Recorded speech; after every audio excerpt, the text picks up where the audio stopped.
नमस्कार, knocking-news.com में आपका स्वागत है। नमस्कार, knocking-news.com में आपका स्वागत है। मैं हूं गिरिजेश वशिष्ठ। राहुल गांधी ने मोदी जी को कह दिया पनौती मोदी। पीएम मतलब पनौती मोदी। अब वीडियो वायरल हो रहा है और सब लोग उस वीडियो को देखकर चटखारे ले रहे हैं। लेकिन इस वीडियो का मतलब क्या है? जो पॉलिटिशियंस होते हैं ना, वो अनायास ही कुछ नहीं बोलते हैं। और आपको लग रहा होगा कि वर्ल्ड कप के दौरान जो पनौती करके एक हैशटैग वायरल हुआ था, ट्रेंड हुआ था, उसका फायदा उठा रहे राहुल गांधी।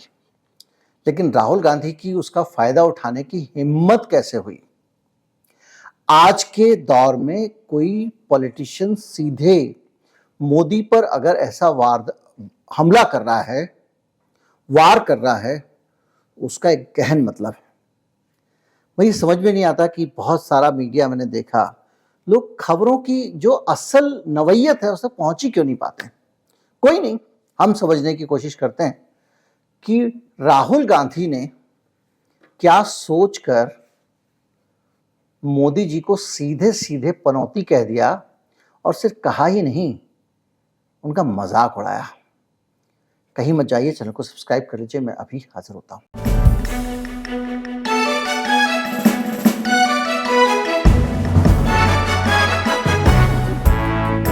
पहले आप वो वीडियोस देख लें, छोटा सा है 5-10 सेकंड का, ताकि आपको ठीक ठीक अंदाजा लग सके कि उस समय क्या हुआ था। राहुल गांधी भाषण दे रहे हैं। भाषण में वो कह रहे हैं कि अडानी का केवल फायदा करना चाहते हैं मोदी जी, और सारी चीजों से लोगों का ध्यान बटा रहे हैं। और उसी प्रोसेस में वो कहते हैं कि वो मैच देखने पहुंच जाते हैं, और फिर वो कहते हैं पनौती। तो लेकिन इसमें जो सबसे इंपॉर्टेंट बात है इस भाषण में, जब वो पनौती कहते हैं तो जनता में ठहाके लगते हैं, खुश हो जाती जनता। और यहां ये जो खुशी है ना, ये खुशी राहुल गांधी को ताकत दे रही है। अब आप कहेंगे क्या बातें कर रहे हैं, तो भैया होता ही है, किसी को पनौती कहोगे, मजाक उड़ाओगे, लोग हंसेंगे, ये एक नॉर्मल सी बात है। आपको लगेगा ये क्या, आपने इसमें ऐसी क्या गहरी बात ढूंढ ली। मैं आपको लेके चलता हूं गुजरात चुनाव में। गुजरात विधानसभा चुनाव हो रहे थे। उस चुनाव के दौरान कांग्रेस पार्टी के नेता मणिशंकर अय्यर ने पीएम मोदी को कहा था, मैं 1 मई को भविष्यवाणी कर चुका हूं वीडियो बना के, कि मोदी जी की आने वाले चुनाव में इसी तरह से मोदी जी के बारे में बातें होंगी, इसी तरह से मंचों से उनके ऊपर हमले होंगे, और इसी तरह से मोदी जी को घेरा जाएगा, और कोई किसी प्रकार का संकोच नहीं किया जाएगा। तो मैं आपको लेकर चलता हूं गुजरात चुनाव में। कांग्रेस के नेता मणिशंकर अय्यर ने, हिंदी उनकी बहुत अच्छी है नहीं, अंग्रेजी का ट्रांसलेट करके उन्होंने बोल दिया, ये कैसा नीच किस्म का आदमी है। इस काम को करने के बाद राहुल गांधी ने कहा ये गलत कहा है, उनके व्यक्तिगत विचार हैं। यहां तक कि मणिशंकर अय्यर के खिलाफ पार्टी ने भी एक्शन ले लिया। इतना ज्यादा मोदी के ऊपर सीधे हमला करने से इस देश में लोग डरा करते थे। यह माना जाता था कि सीधे मोदी के ऊपर अटैक करोगे अगर, तो चुनाव हार जाओगे। जनता कुछ भी बर्दाश्त कर सकती है, लेकिन मोदी की आलोचना बर्दाश्त नहीं कर सकती। और अब राहुल गांधी हर मीटिंग में कहीं ना कहीं कुछ ना कुछ मजाक उड़ा ही रहे हैं। सीधे सीधे मोदी जी को क्या नहीं कह रहे हैं, जेब काट लेता है, ये कर लेता है, सब कुछ बोल रहे हैं। और इस भाषण में उन्होंने कहा पनौती। तो क्या हो गया, राहुल गांधी का दिमाग फिर गया है क्या? या उनको समझ में नहीं आता मोदी पर हमला करने से नुकसान हो जाएगा? राहुल गांधी का दिमाग एकदम सही काम कर रहा है। कर्नाटक का चुनाव से पहले मैंने आपको बताया था कि मोदी जी ने किस तरह का एक नैरेटिव सेट किया है। उससे यह पता चल जाएगा, ये वाटर टेस्ट है, लिटरस टेस्ट है, जिससे आपको पता चल जाएगा कि मोदी जी अब जनता के बीच में पॉपुलर हैं या नहीं है। और अब जो सीन बन रहा है, उस सीन में मोदी जी को जितना घेरोगे, लपेटोगे, गाली दोगे, लोग उतने खुश हो जा रहे हैं। ये एक बदलाव आया, एक शिफ्ट आया है इस देश की राजनीति में। मैं आपको एक उदाहरण देता हूं, कोई भी बात में बगैर उदाहरण बगैर सब चीजों के नहीं कहता हूं, सब्सटेंशिएट करता हूं जब बात बोलता हूं। तो कर्नाटक में मोदी जी एक पब्लिक मीटिंग को संबोधित करते हुए अपनी ये जो आभा है कि मुझे लोग बहुत प्यार करते हैं, इस पूरी की पूरी चीज को उन्होंने खुद ही दांव पर लगा दिया। उन्होंने कहा कि इससे तो पक्का असर पड़ेगा। उन्होंने कहा मुझे 91 गालियां दी गई, 91 तरह की गालियां दी गई, मैं फिर भी आपके सामने खड़ा हूं और गालियां मेरे लिए टॉनिक का काम करती हैं। जैसे जैसे मुझे लोग गालियां देते हैं मैं और शक्तिशाली होके निकल के आता हूं। ये ऐसा कुछ कहा था मोदी जी ने, याद कीजिए। और मैंने उसके बाद कहा था कि मोदी जी ने ये जो किया है ये बहुत बड़ी गलती की है। उन्होंने खुद को दांव पर लगा दिया है। 1 मई का इसी चैनल पे, गिरिजेश वशिष्ठ नाम के चैनल पे, नॉकिंग न्यूज पे नहीं, गिरिजेश वशिष्ठ पे वीडियो है मेरा। अब के बाद अगर कर्नाटक चुनाव हार जाते हैं मोदी जी, तो उनको हर गली चौराहे पर लोग गालियां देंगे, क्योंकि मोदी जी ने यह कहकर वो भ्रम ही तोड़ दिया था जो अब तक बना हुआ था कि मोदी जी की निंदा करेंगे, आलोचना करेंगे, कुछ भी कह लो, मोदी जी पे डायरेक्ट अटैक मत करना। लेकिन अब मोदी जी पे डायरेक्ट अटैक करने से फायदा हो रहा है और राहुल गांधी इस चीज को जानते हैं, इसलिए हर मीटिंग में, हर जगह पर वो ये हमले करते हैं। हालत ये हो गई है कि अब मोदी जी के बारे में इस तरह की बातें करना एक नॉर्मल चीज बन गई। जैसे पहले अगर आप राहुल गांधी को पप्पू कहें तो लोग खुशी खुशी उसका आनंद लेते थे। अब राहुल गांधी को पप्पू कहने की हिम्मत मोदी जी की भी नहीं है। अब कोई उनको पोगो टीवी वगैरह नहीं कह सकता, क्योंकि ये बदलाव आया उनकी पर्सनैलिटी में भारत जोड़ो यात्रा से। लोग उनको गंभीरता से लेने लगे और अब उनका अगर आप मजाक उड़ाएंगे तो आपका उड़ जाएगा, लोग आपसे चिढ़ जाएंगे। और ये बात भारतीय जनता पार्टी अच्छी तरह से जानती है। मोदी जी अपने भाषणों में इग्नोर किया करते थे, मजाक उड़ा देते थे, खारिज कर देते थे। अब हालत यह है, मोदी जी चिढ़ने लगे हैं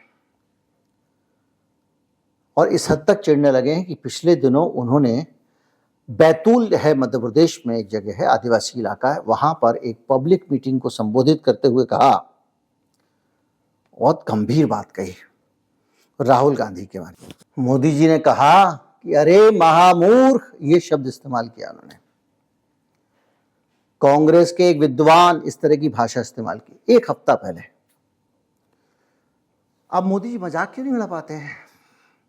अब चिढ़ के बोलते हैं, हमला करते हैं, क्योंकि उनको अब लग रहा है कि मामला कहीं ना कहीं लेवल प्लेइंग फील्ड का आ गया है। आप कह रहे हो मुझे 91 गालियां दी, लोग आपको वोट नहीं देते हैं। लो, आपने कहा कि ये चुनाव मेरे लिए वोट चाहिए, मेरे लिए, मैं वोट मांगने आया हूं, लोग वोट नहीं देते हैं। और महामूर्ख का हफ्ते भर में राहुल गांधी ने जवाब दे दिया, पनौती। और जवाब देने के बाद भी वो हंस रहे हैं, मोदी के ऊपर लोग हंस रहे हैं, आप कल्पना कीजिए। और ये सीन जो बनता है ना, ये धीरे धीरे बनता है और इसको कांग्रेस पार्टी समझ गई है कि अब चुनावों में मोदी जी को बचा के नहीं चलना है, मोदी जी की बैशिंग करनी है। क्योंकि जितना ज्यादा मोदी जी को लपेटोगे उतना ज्यादा आपको वोट मिलेंगे। और ये बात मैं फिर कह रहा हूं, 1 मई को कह चुका हूं। ये पूरा एक नैरेटिव सेट हो गया है। अब मोदी जी को यह सोचना चाहिए कि वो अपने आप को दांव पर लगाना बंद करें। मध्य प्रदेश में मोदी जी ने अपने जो भाषण दिए उनको देख लीजिए आप। और हालत यह भी होती जा रही है कि अब धीरे धीरे करके मोदी जी का प्रताप कम हो रहा है। वो 5 जन का एक ऑर्गेनाइजर का संपादकीय याद करिए, जिसमें उन्होंने ऑर्गेनाइजर जो है वो आरएसएस का मुखपत्र है, यानी वो उसमें आरएसएस के अपनी विचारधारा के लेख छपते हैं। उसमें एक लेख छपा था, उसमें कहा कि अब मोदी जी का वो जादू नहीं रह गया है, पहले वाला नहीं रह गया है। और ये बात मोदी जी भी जानते हैं और बाकी लोग भी जानते हैं। तो इसलिए उस चीज को लोग समझ रहे हैं और उसके आधार पर ही वो अपनी रणनीति बना रहे हैं। अब अगर आप कहोगे मेरे नाम पे वोट दे दो, आप हार जाओगे। सर्वे बता रहे हैं क्या हो रहा है। मैं बाकी लोगों की तो बात छोड़ दीजिए, मैं अपने चैनल पे जब भी कोई सर्वे डालता हूं वो एकदम 95-97% लोग मोदी जी के खिलाफ वोट कर रहे होते हैं। आप कल्पना कीजिए। और खुल के हर तरफ से चीजें सामने आने लगी हैं, लोग बोलने लगे हैं, यहां तक कि गोदी मीडिया के अंदर से भी थोड़ी थोड़ी असहमति की आवाजें निजी तौर पे, कभी ट्विटर पे, कभी पर्सनल बातचीत में आने लगी हैं। यानी अगर आप किसी न्यूज रूम में जाएंगे और उनकी कैंटीन में बैठे होंगे किसी चैनल की, या उनके कैफेटेरिया में बैठे होंगे, तो वहां पर जब आपकी बात हो रही होगी तो लोग व्यक्तिगत तौर पर कहेंगे बहुत अब वाली बात नहीं रही है। लेकिन क्या करें, अगर लाला नहीं मानता ना, सबको अपना लगता है कि भाई मालिक नहीं मानता, और मालिक जोखिम लेना नहीं चाहता है। आज का उदाहरण दे रहा हूं, जब पनौती कहा है मोदी जी को राहुल गांधी ने, पीएम मतलब पनौती मोदी ये कहा है, उसी दिन इनकी जो ट्रस्ट है उसकी संपत्ति को जब्त कर लिया ईडी ने। किस ट्रस्ट की? नवजीवन ट्रस्ट और ये नेशनल हेराल्ड वाला जो मामला चल रहा था उसमें। वैसे मैं आपको बता चुका हूं नेशनल हेराल्ड मामला क्या है, कोई घोटाला नहीं है उसमें। सीधी सी बात है, एक दुकान है, एक ही घर की 4 दुकानें हैं, 4 संस्थान है, एक ही पार्टी के ट्रस्ट हैं। वो ट्रस्ट चल रहे हैं। एक ट्रस्ट जो है उसका खर्चा नहीं संभाल पा रहा था, तो इन्होंने उसको दूसरे ट्रस्ट को हैंडओवर कर दिया। हैंडओवर आप ऐसे तो कर नहीं सकते, तो कुछ पैसे लेके हैंडओवर कर दिया।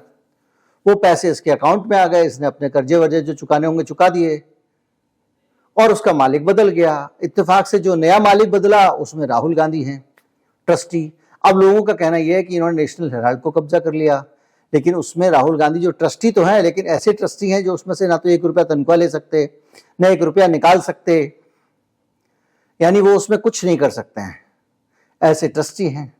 तो उसमें घोटाला, खैर जो भी है वो तो लीगल मामला है, उस तरह का मामला है, वो आगे जाके होगा। लेकिन उस मामले में लखनऊ में इनकी बहुत सारी संपत्ति को ईडी ने जब्त कर लिया है। इधर पनौती कहा, उधर एक्शन। तो कुल मिला के अभी ये होगा, और ये भी गलती है। आप जितना ज्यादा दमन करेंगे उतना ज्यादा एक्सपोज होंगे। पहले आप किसी को पकड़ते थे, लोग कहते थे ईमानदार पुलिस वाले ने चोर को पकड़ लिया। अब अगर आप किसी को पकड़ते हो तो लोग कहते हैं ये पुलिस वाला जो है उगाही करने के लिए पकड़ रहा है, अवैध वसूली के लिए, या ये पुलिस वाला पर्सनल खुन्नस निकाल रहा है। ये अंतर आया साहब। पहले ये था कि अगर यही किसी को भी मोदी सरकार ईडी भेज दे, गिरफ्तार कर ले, तो ज्यादातर लोग कहने लगते थे कि यार ये तो भ्रष्ट आदमी है, चोर आदमी, अच्छा हुआ है मोदी जी ने सारे चोरों पे नकेल कस दिए। अब सीन बदल गया है।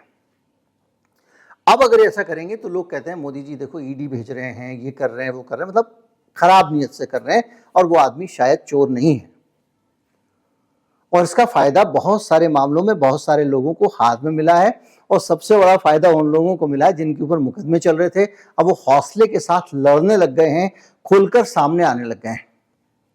एक दौर था, तो मायावती के मुंह से भी आवाज निकलने लगी। आप सोच लीजिए, जिस जिस पे मुकदमे किए गए वो खुल के बोल रहे हैं। नीतीश खुल के सामने आ गए, लालू यादव खुल के आ गए हैं। अब वो कहते हैं ज्यादा से ज्यादा क्या होगा। तो जो भी है, इससे आप एक 2024 की तस्वीर आराम से देख सकते हो। और तस्वीर यह है कि अब जादू वैसा नहीं रहा, तो कोई भी कुछ भी कह के निकल जाएगा। वरना चुनाव चल रहे हो राजस्थान के, राजस्थान में इस वक्त मुकाबला 50-50 वाला है। बीजेपी जीत भी सकती है और हार भी सकती है, कांग्रेस जीत भी सकती है, हार भी सकती है। ऐसे में पीएम मोदी पे पर्सनल अटैक करना कितना बड़ा जोखिम का काम है। लेकिन ये जो जोखिम का काम है, ये पुरानी थॉट के हिसाब से है। आज की परिस्थितियों के हिसाब से पीएम मोदी पर अटैक करना जोखिम का काम नहीं है, बल्कि बहादुरी का काम माना जाता है। लोग कहते हैं वाह, तभी वो कहते हैं मैं डरता नहीं उनसे। राहुल गांधी को अक्सर कहते हुए सुना होगा, वाह मोदी पे हाथ डाल दिया, बंदे में दम है, क्या बात है, सैल्यूट टू यू। ये विचार आते हैं और बहुत सारे वोटर जुड़ जाते हैं। अब ये परसेप्शन बदला, ये वो परिस्थिति है जो मैं आपको बता रहा हूं, जो आपके सामने है। कर्नाटक में मुझे 91 बार गालियां दी गई कहने के बाद, ये मेरे पीछे पड़े हुए कहने के बाद। पहले यही मोदी जी कहते थे कि ये मुझे मार डालेंगे, ये मेरे पीछे पड़े हुआ, तो नोटबंदी माफ कर देते थे लोग। ये जलवा था। ये बदलाव आया है, और ये बदलाव 24 से पहले साफ दिखाई दे रहा है। अगर इंडिया गठबंधन वाले विधानसभा चुनाव के बाद ठीक ठाक मिलकर रणनीति बना लेते हैं तो फिर बचना मुश्किल ही नहीं नामुमकिन है। उम्मीद करता हूँ वीडियो अच्छा लगा होगा। अच्छा लगा हो तो ज़्यादा से ज़्यादा लोगों तक पहुँचाएं। चैनल को सब्सक्राइब कर लें। नमस्कार, जय हिंद।